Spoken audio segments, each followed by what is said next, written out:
Hi, everyone. This is Dr. Dan Ratner. I am here with Barb again for our third session, the Power Column session. Very excited for this session all the time. It's a very transformative one, generally speaking. If you haven't already, click subscribe, ring the bell for notifications, hit like if you like what you're hearing, and put your comments below, and I'll get back to you personally. Barb, I want to welcome you back. It's always such an honor to be here with any people who are willing to sit with me in general, but let alone on camera for other people. I know it's not easy. And you've been doing a great job. So far, I just want to kind of catch us up to speed. We've gone through the emotions column. I think we really nailed those emotional themes, but we will keep polishing and honing as needed. Last time, we really got to hammer away at doubt and understand what those 3 levels of doubt are like and the 4 different types. And we can always go back and revisit that. So I wanted to ask you, do you have your notes with you from those? I do. Yep. Okay. I have them up on my screen over here. Okay, great. So today is the power column. And you already know this because you've watched a lot of my work and you are familiar with the whole column theory, but I want to explain it anyway, especially for people who are watching, just to refresh them about what this is all about. The power column is about your relationship with yourself. And that is a much more complicated topic than people tend to initially think. But the way that I break it down is that it is about how you are relating to yourself and whether you feel powerful in relation to yourself. And by the way, if you have questions about this even after knowing the work, fire away. That's your job is to speak freely and I'll guide you. We also have power with other people. And by the way, you could feel powerful with many people, but not with certain people, or in certain situations and not others. So we'll explore that. And the last is the power with your symptoms. And of course, everyone who comes to see me doesn't feel powerful with their symptoms, at least at the start. My hope is that by the end of the consultation, you feel a lot more powerful in relation to those symptoms. And that's something we'll kind of keep working towards. So is there anything you need from me, just basic information on it, to start out? I don't need basic information. I just think that even initially when I started listening to your podcast, the power column, I was like, the emotions column, I've been through therapy, I felt like I got that. Right. And then the doubt, I was like, I got that. And, the whole crushing doubt concept was cool to me. It did frame it a little differently for me, but it's very easy to list my doubts. Even after the session, last time I came up with many more, right? But I know you've said, it could be as many as you need, right? But the power column, I get the concept, but it's the one where I didn't do any pre-work. The only thing I could do was read your PDFs. I listen to your podcast all the time. So the only thing I've been doing is taking in information, but I wasn't able to do any pre-work because I don't know where to start. Okay. So, and I know you well enough to know that's not typically how it would go for you. You usually would be on top of the pre-work. But you are hitting on a point that I do want to note, and that is that the power column is the least easy to understand. It's the least clearly defined. Even in my own work, I may need to work to refine it a little bit more. But here's a way that I can put it to you that I think will organize it. Essentially, what we're looking for in the power column is to have more of a connected and coherent sense of who you are, what you need, and what you're going to do about it. And what I just outlined essentially is the core narrative. So that's where we start in the power column. What I want to do first is to get your core narrative, maybe not totally set in stone, but at least a rough draft of it. And so I'm going to guide you through that. Then we're going to go through the 3 levels of power so you can start trying out and recognizing when are you in power versus not in power. And that's the key, is to start recognizing when that is and when it isn't. It'll make more sense as we go, but go ahead. You have a question. I don't have a question, but it's something I feel like compelled to tell you because as I was trying to understand the power column, this occurred to me. So the 2 places that I have the least amount of symptoms is when and this is related to power, so bear with me, but when I get up in the morning, and the first thing I do in the morning is go to the gym, right? And I go to the gym, right? And I love working out, right? So it's something I love to do. I have the least amount of symptoms. And so what I've been saying to myself, it's kind of since I heard your concepts was, wow, I probably have the least amount of symptoms because I feel powerful. I actually feel powerful and confident when I'm at the gym. Yep. And then there's another example of that, and that's at work. So I got into this whole TMS. Well, I got into all my symptoms and was on disability, and it was very related to work. I was way too much pressure on myself. So working with a TMS therapist and like getting through all that and all I learned, I actually have very few symptoms when I'm working. And that's because my mind is distracted, but also because I think I feel powerful. I'm a leader. I'm a leader of a department, and I feel very powerful. Yeah. So it's the other aspects of my life that I think I don't feel as much like I don't feel that way. And that's when I also have symptoms. So that's like a connection that I wanted to share with you that I have observed in getting ready for this. It's a great connection to highlight. Very important. And you're completely right. And one of the ways that I operate with myself to feel better is I notice if I'm in power or not. And I do the things that I already feel powerful in. That can be a way out. Or I might take the ways that I don't feel powerful and say, what's the powerful decision I could make here? That's the trickier part. But if we start to look at things through the power lens, we have a whole other option for getting better. So with the emotions column, we've got a way to get better by recognizing which theme and which specific thing is active right now. Mm-hmm. And with the doubt column, we can get better by recognizing, oh, I had doubt pop up or fear pop up, or I have a question or confusion. Power is a total other way to do it. And that's why it's included in the model. It's its own thing. And you're recognizing it very well. When you feel strong and you feel like you're in a realm that you know and you feel good about, you have less symptoms. And that's what I found. That's how I discovered the power column, was through my own experience. So you already have the concept, and that's something I'd want to share back with you, because this is good news. You don't have very far to go to understand this concept. You kind of already do. What I need to do is show you more of it, and then show you how we can take it out for a spin and really make this work for you. Does that make sense? Yes. Okay, great. So let's start in on the core narrative. You probably have watched some videos that I've done on it or heard something about the core narrative, so this won't be totally foreign to you, but for people who are just watching, I want to outline it for them, and I also just want to re-outline it for you anyway, because we've got to go through and actually make it for you. The core narrative, this is not a hard and fast rule. I created this system, so I can alter it if need be. But the rule of thumb that I have is that we want to keep it generally to about 3 sentences, because each sentence has its own function, and it's much easier to hold on to if it's not a super long one. But people often ask me, can I have 2 core narratives if they have 2 themes? And what I say is mash it together. You can shorten that sentence and get the 2 ideas in there. If you've got key ideas, we'll get them in there. But let me outline for you the sentences. Does that sound good? Yeah. Yes. Okay.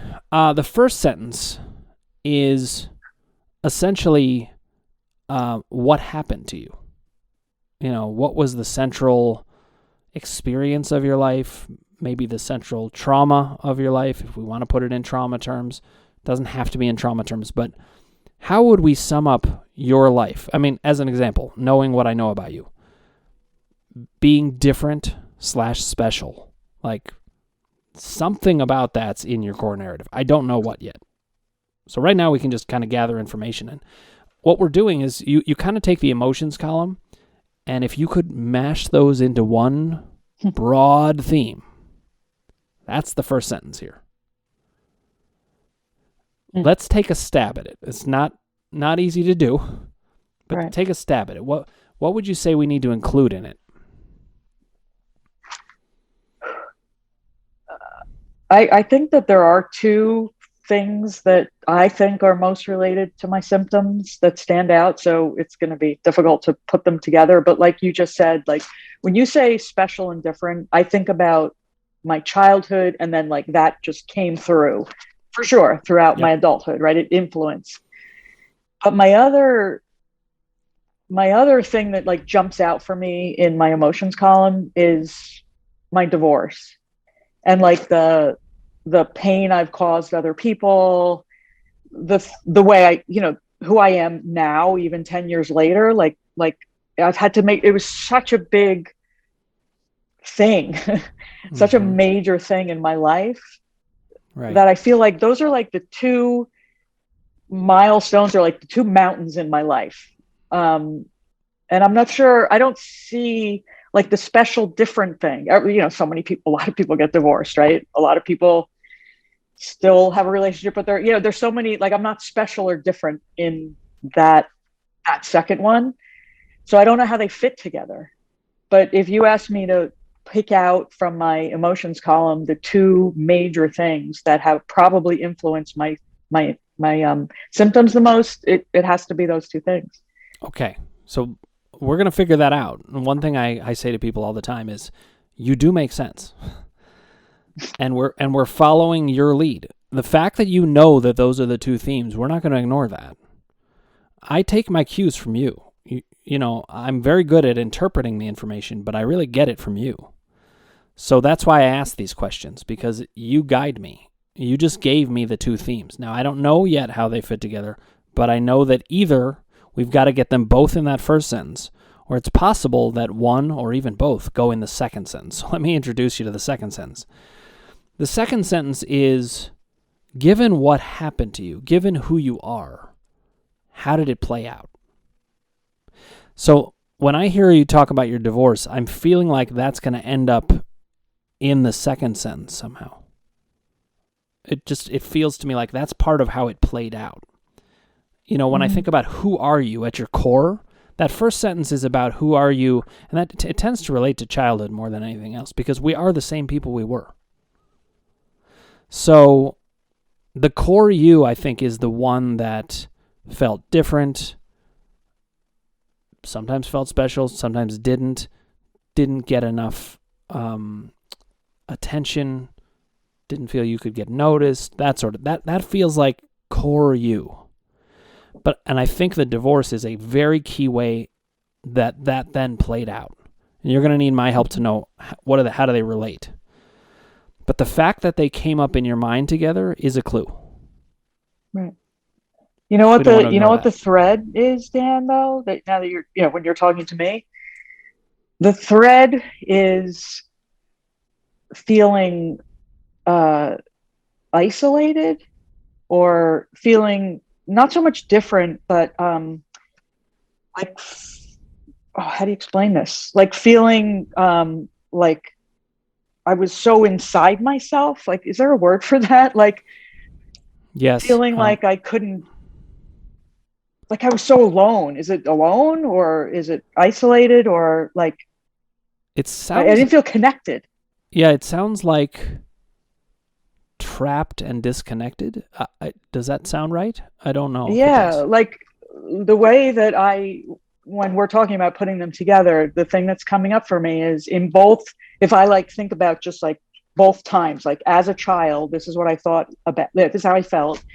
And then my divorce, like I felt like I was cut off from relationships. Yes. And cut off from being close to people.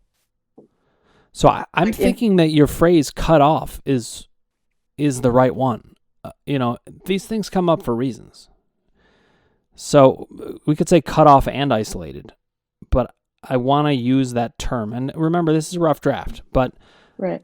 Let's take a stab at this. I would say that your core narrative is that for various reasons, including feeling different or not noticed,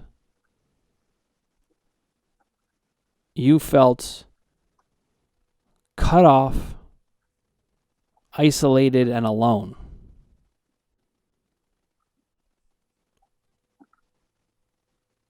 Now let me ask a question. Did you also feel not understood or even not understandable? That doesn't come from me, only because I don't know that I was trying to feel understood.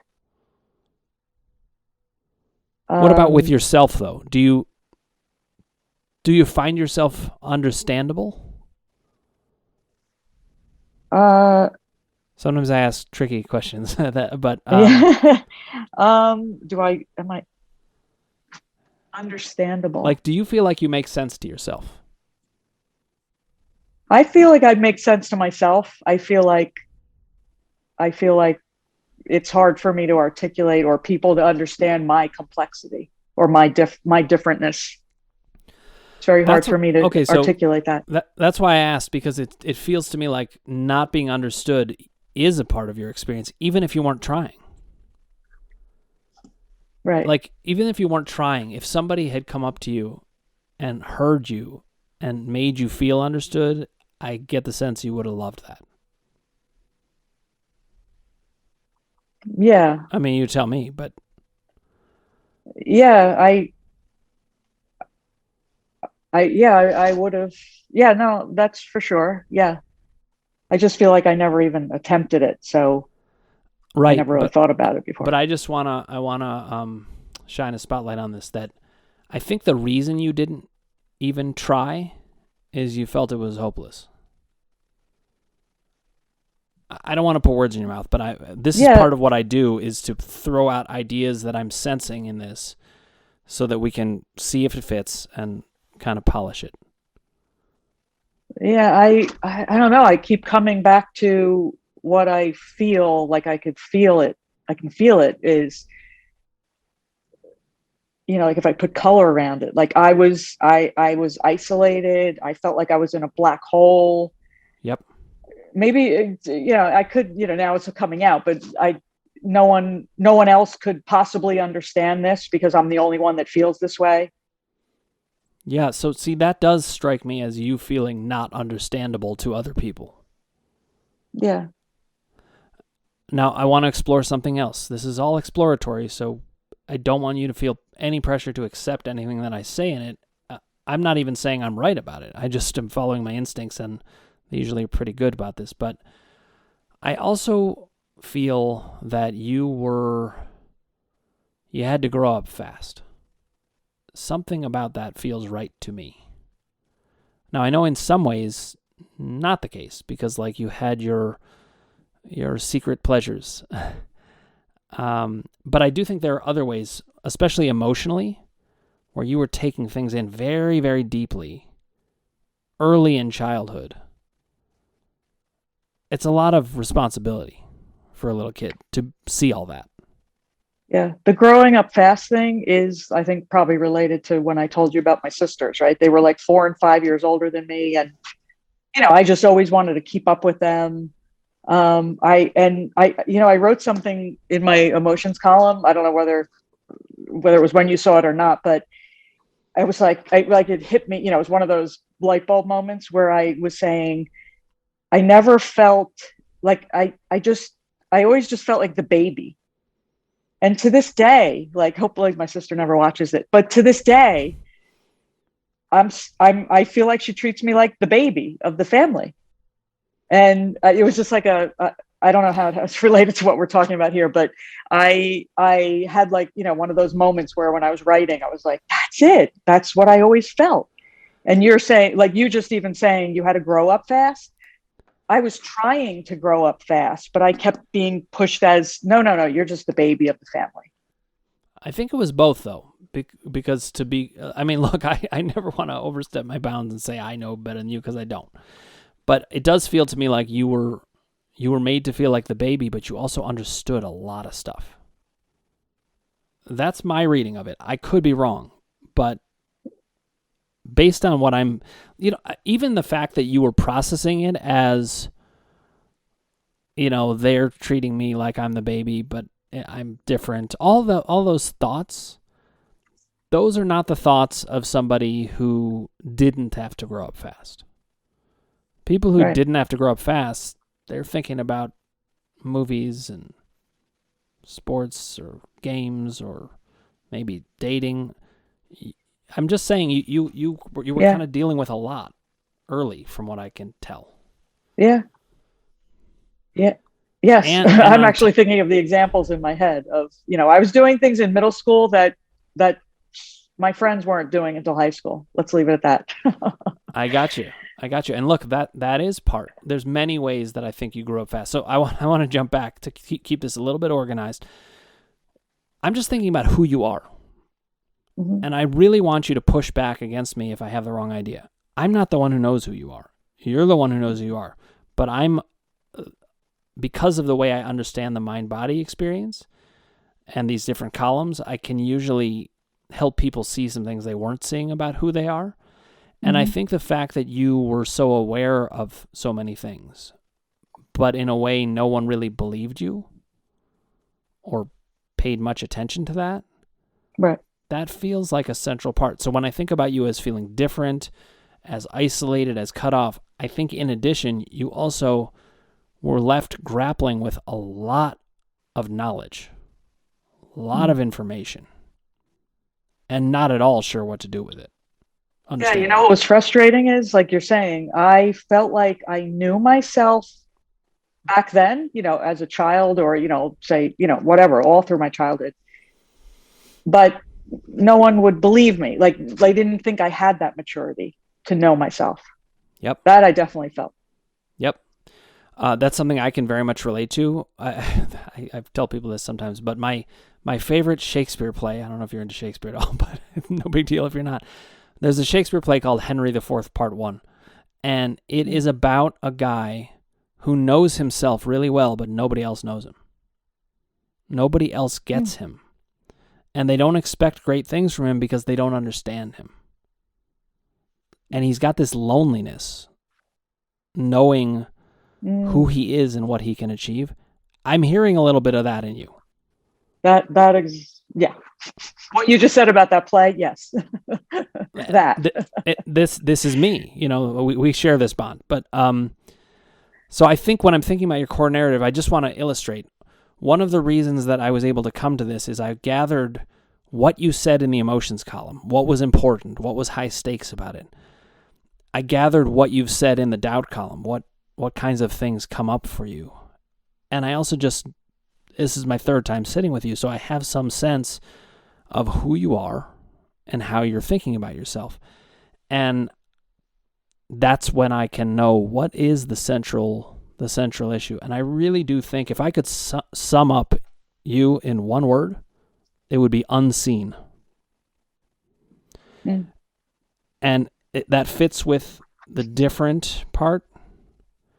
That fits with probably the marriage part too. We can get into that. But it also fits with this part of not being understood, being misunderstood, actually. You had all this knowledge and nobody saw you. Yeah, I wanted desperately to be seen. Yeah. This is sentence 1. You can write it in any form you want. But do you see how we got there? Yeah. Yep. Or maybe you don't see how we got there, but you can at least see that we got there. No, I do. It's very powerful, this core narrative, because I didn't think it was possible to sum me up in one sentence. And it sounds dismissive almost to think we could. But if you get broad enough, you really can. I mean, unseen is a very broad term. So I think we've got the first sentence down. Then what I would say is, okay, how did this then play out? The marriage fits in here somewhere, and I don't yet know how, but this is what I want to explore.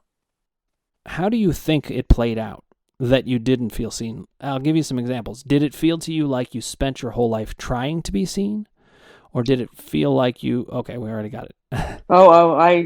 I definitely spent my life trying to be seen. And I think where I am in life, at my age, I would tell you at a lot of this coincided, a lot of my symptoms and leading to where I was very, very bad. It was wrapped up in work. I was having some issues at work, but more than that, My kids were getting engaged and married. They both got engaged within 6 months and then married within 6 months. My daughter's wedding, she got married like in a church, and then a little while later had the reception. And I can't even tell you the pain I was in on those days, like desperate pain. And I had to hide it. I had to pretend it wasn't there. I had to pretend I was happy. And after the fact, I was able to realize, like, wow, I'm like passing the torch. Like the attention, not that I wanted it on me in any way, shape, or form. My daughter was the bride. Like, that's not what I was doing. I would No, never I have like understand. made a spectacle of myself to be the bride. But I was in No, desperate pain. but look, you were recognizing something, and I really applaud you for this. You were recognizing something deep and meaningful inside you, and that many people couldn't let in. And this is where I do think you saw things a lot more than a lot of other people. You could see that you're not a selfish person. You didn't want to hog the spotlight, but you were aware, wow, now there is this transfer happening. She's the center of her life. And I can imagine you must have felt, when was I the center of mine? Mm-hmm. I'm not sure you got that enough. And this is the communication side. The power column is always communicating. And what it is communicating is you have not been the center of your life enough. And I think you want to be. And I think you should be. So actually that's getting into the third sentence. What are we going to do about it? Yeah. No, you're absolutely right. Because even now, right? And this is the typical personality goodist and all that. I try not to, but I still, it's always putting everybody before myself. Always. It's, I mean, I could give you a million examples, but it's always, other people's feelings, other people's needs, other people's hunger, other people's, like, everything. Yep. It's, I come last. I tell myself it makes me feel good, but I'm paying for it. Yeah, and look, it probably does make you feel good at some level, but we had a little bit of an interaction over the cognitive load video, and that's what you're talking about, right? Oh, yeah. So here's what I would say that was awesome. I'm glad. That video. This is what I would say for the second sentence then. Partly in an effort to finally be seen and recognized, I have put other people before me all the time to such a degree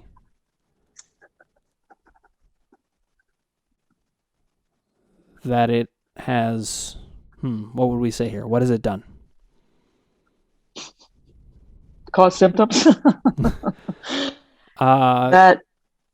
That it has, like, it doesn't allow me to, like, live, like, to the best of my ability, or the yeah, maybe we could say fullness. It's kind of squashed the fullness of your own living. And then I would say with symptoms, with feeling overburdened. What else? Has there been anxiety, depressed feelings? What's been there? No, not anxiety. Like, it's almost like I had the symptom of anxiety. I actually have conquered that one. Where I'm at now is more, I always think of like, I always think that when I have less symptoms, I'm at peace. So it's almost like I'm missing, like, an even peacefulness in my life. Okay, so you just nailed it. Let's add this to the end of that second sentence, because I think this is the thing that has robbed you of your peace, is these demands that were placed on you out of that need to be seen. Totally understandable need to be seen, but it's really robbed you of peaceful living. Yep. Okay, how's this holding together so far for you? Does it feel like it's capturing you? Yeah. It feels to me like it is capturing you more than anything we've said. Yeah, absolutely. We've captured parts of what you said, but this was like, this is the mashed potatoes, you know? Yep. I don't know. So, I mean, it might take 50 sessions to understand like my marriage and how that sort of, I can certainly think a lot about it, but being seen, I just feel like there's so much there. You could add that to the second sentence if you want. You could say, I don't know if it's most notably, this whole thing happened most notably in my first marriage, or most notably with my kids, or whatever specific you want to tie it to. The second sentence is the one to do that in. Right. Okay. Now, we've got a great first sentence. We may polish this some.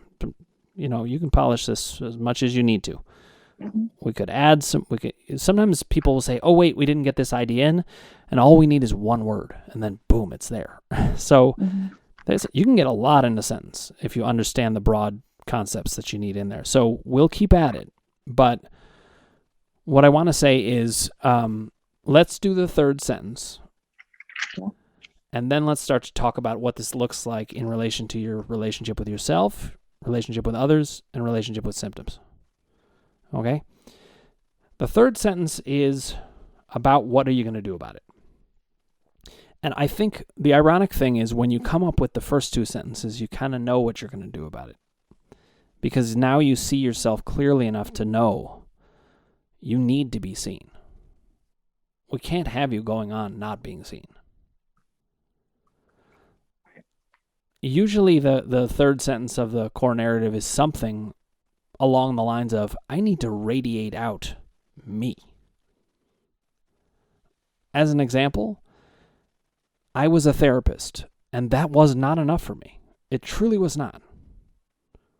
I needed to be a podcast host, and I needed to be a writer, and I needed to get my comedy out there, and I needed to write my songs and sing, and I needed to talk sports, which I do on the other network.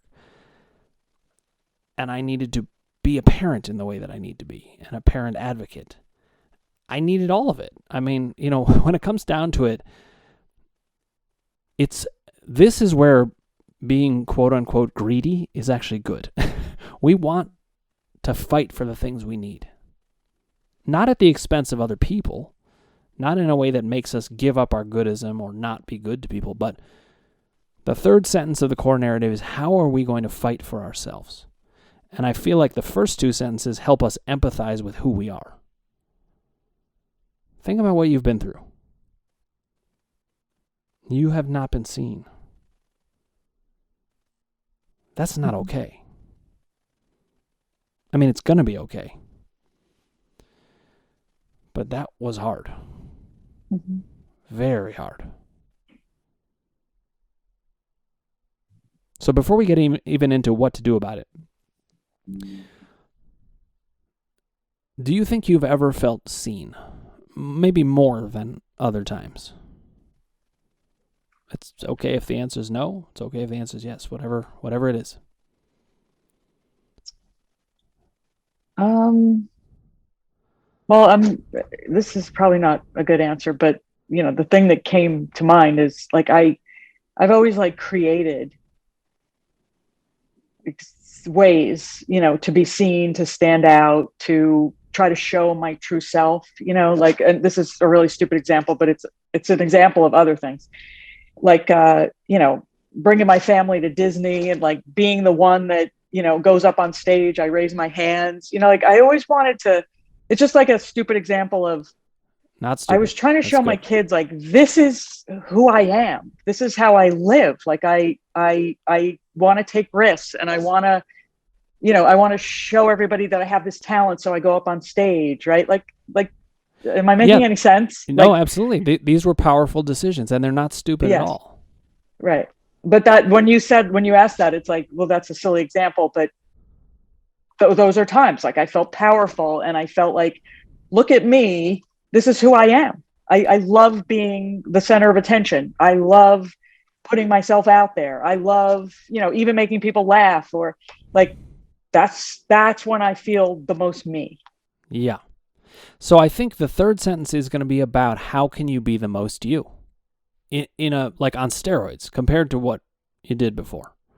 How can we get you to, I mean, I'll give you an example. Maybe the third sentence could read something like, I am going to commit far more fully than I ever did before to be fully me and to value most the people who actually see me and to forget about the ones who don't because they aren't worth it. Something like that. I don't know if that's right, but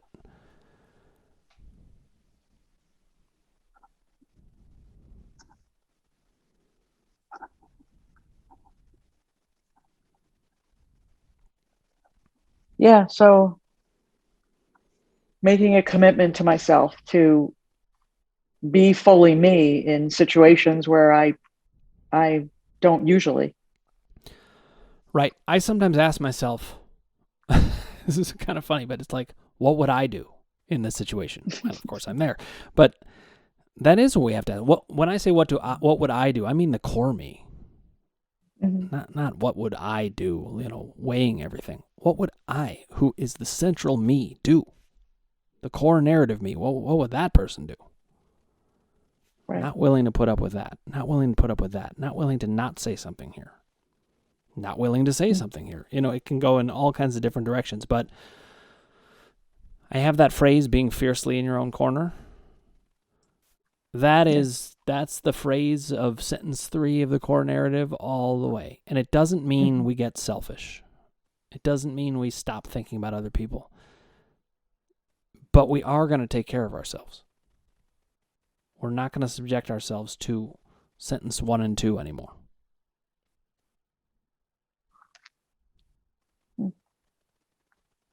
Let me ask how you feel with that core narrative there now. Yeah, I mean, it definitely hits on, I'm feeling like it does summarize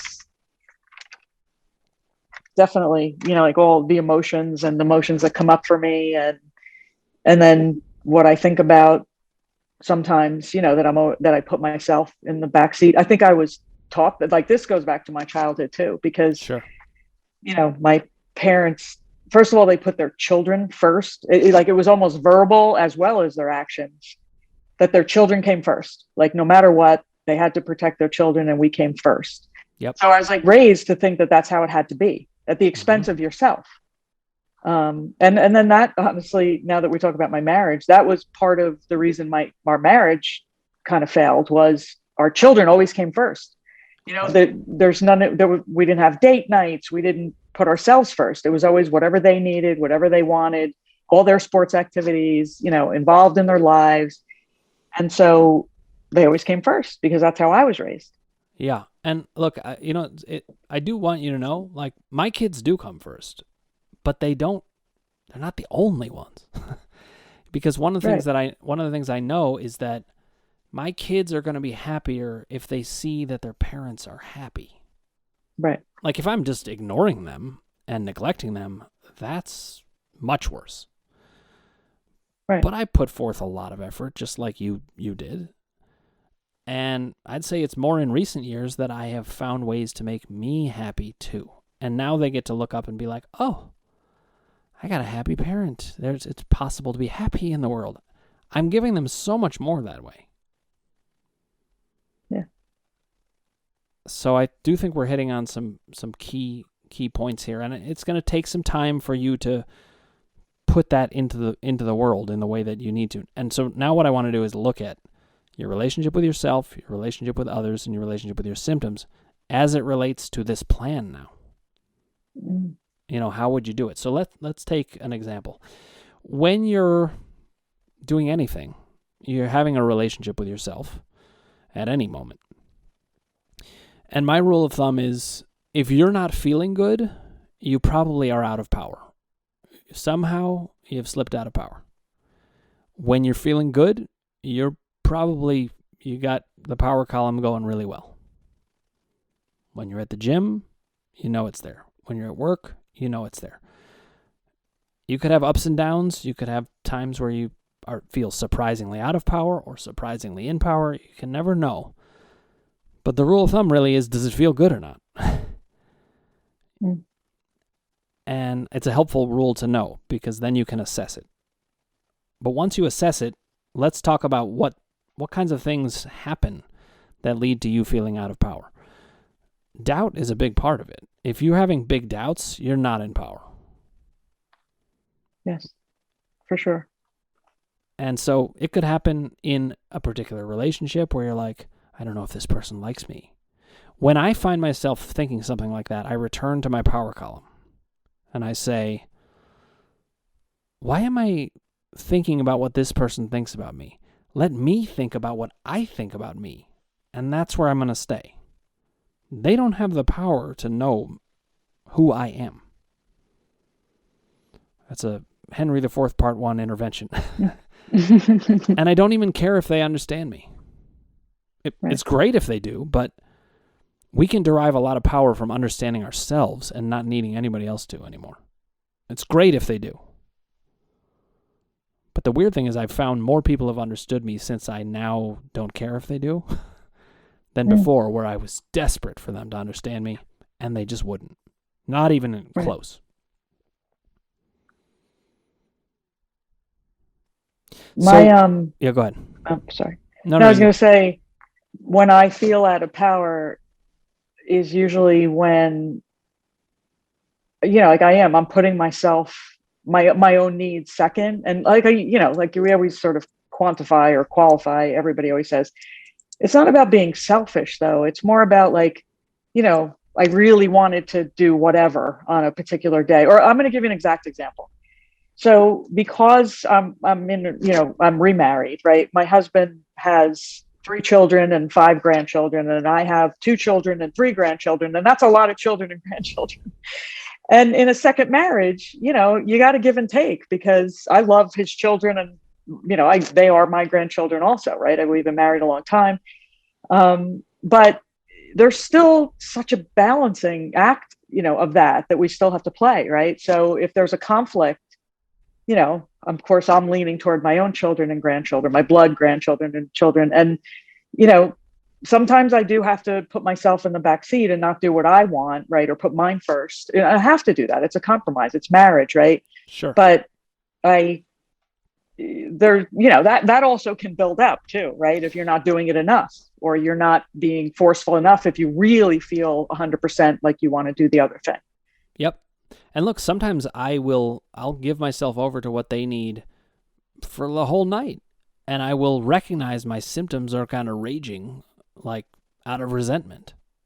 But I've decided, sorry symptoms, this is how I want to live my life now. Right. But I do let myself kind of rage inside and think, this is so much work. Things like that. Being able to think those things frees us up to not be stuck out of power, even when we're not able to do what we want to do. It's all about the mindset. It's not about what's happening or not. So I'm not really advocating for going out in the world and doing what you want all the time. It's going to be, I continue to make decisions that are based on other people much more often than me. But when I do, I don't lose me to it. Right. I still have the through line of who I am, what I need, and how I'm going to get there. And so there's a sense of, I don't have to sacrifice myself so fully. I will get there. And then I do give to myself more. That make sense? Yeah. And this is making sense for me because, and this goes big again, can go right back to my dad, but I was raised to he had 3 daughters, right? And my dad was powerful and an executive at an organization. But anyway, he was very forward looking because he raised his daughters to have careers. And, it was, the 70s and 60s when, maybe not all men were doing that. And he had a stay-at-home wife.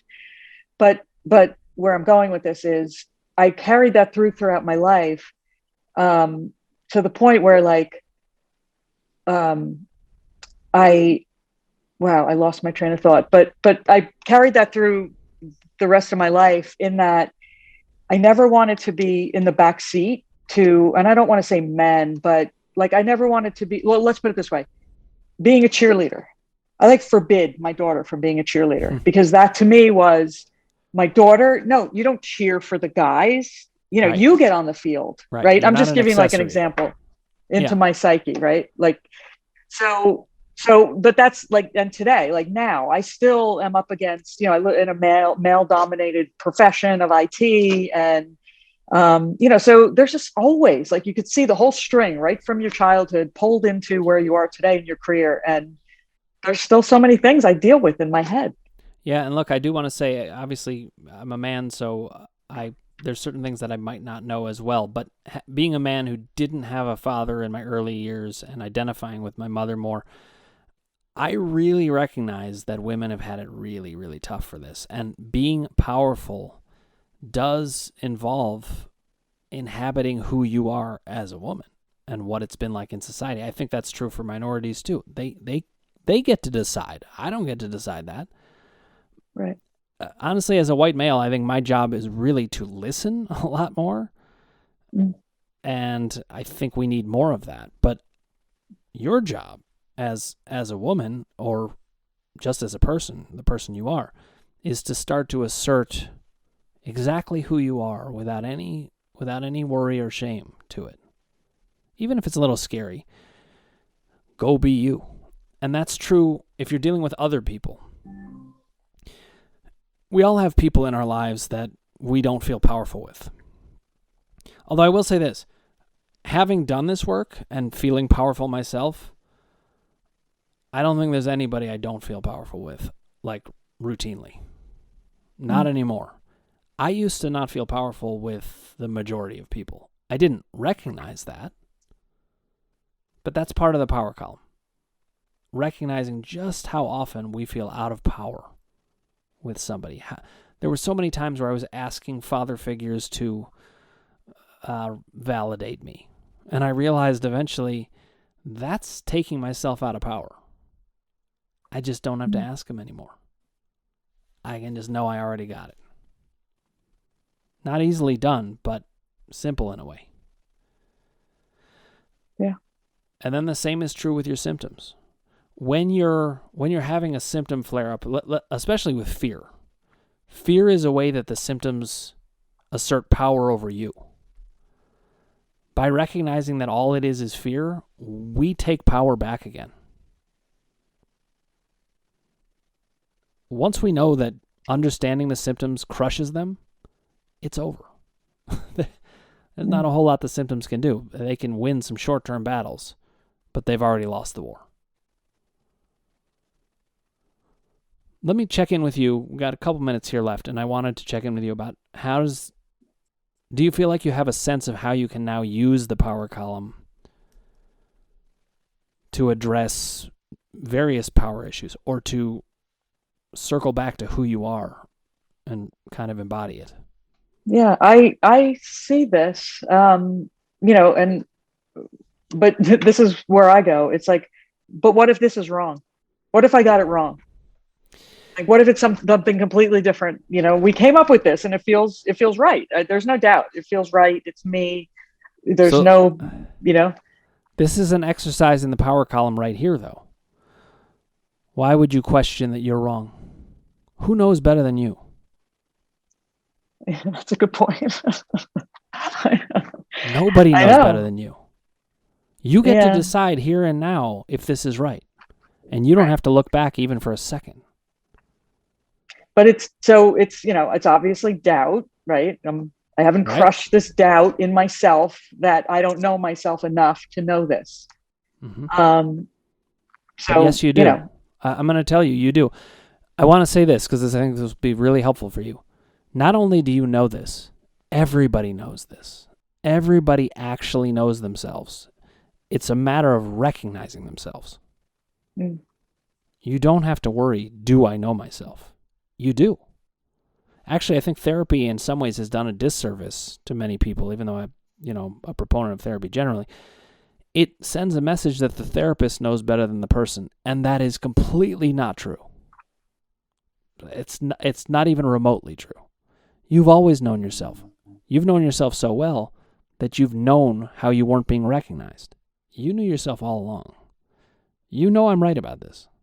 You know you're right about this. Doubt is going to try to come in and say, no, don't be powerful. Don't do that. Right. And that's exactly what it's doing. That's what that was. Yeah. So that was a great example in the moment. All right, so Barb, here's what we're going to do. We're now going to next session. In between this session, we can talk about the 3 columns and see what needs polishing, what needs honing, what makes sense to you. And if a doubt pops up, things like that, let me know. But now we're going to, next session, go through action steps. And remember, action steps are new ways of thinking. We've already done some of this work, but we're going to collect some of the best ideas that really work for you to handle the onset and uptick in symptoms for the emotions column, the chronic conditions for the doubt column, and the plateaus and stuckness and lack of power in the power column. I found it so relieving to understand my own system, and that's what the columns do. So this is very exciting. Yeah. I just got to crush my doubts. That's right. And look, I want you to know, doubt is going to try to come back in. It will always try to knock on your door. It'll always try to seep into cracks. But the more powerful you become, the quieter doubt becomes. The more it has to tiptoe around because it knows you're there. Right. Suddenly the symptoms aren't powerful and doubt isn't powerful. You are. Yeah. That's where this was the column I was most excited about. I didn't even realize that we would just go right into the core narrative, right? I thought we were going to be writing how can I, these examples of how can I be powerful, like the emotions and doubt were, right? I thought it was a list, but so this was really interesting to me. Yeah. Listen, I've changed it over time as I've gathered data and kind of thought about what works. And what I have found is the core narrative, it's like high-speed therapy. I mean, in a way, I feel like we just did 2 years of therapy, in one sitting, because we really got to the heart of you and what needs to happen. That doesn't necessarily mean it's going to be easy every moment, but it does give you the blueprint. Mm-hmm. Yeah. I feel good about this. I'm going to rewrite it, like I did with everything else we've done, but rewrite it and of course. Think about it a lot. And make it your own. I don't want you looking back and thinking, what did this mean? Because I said it. So this was great work. And I do get very excited about this because I know what it means.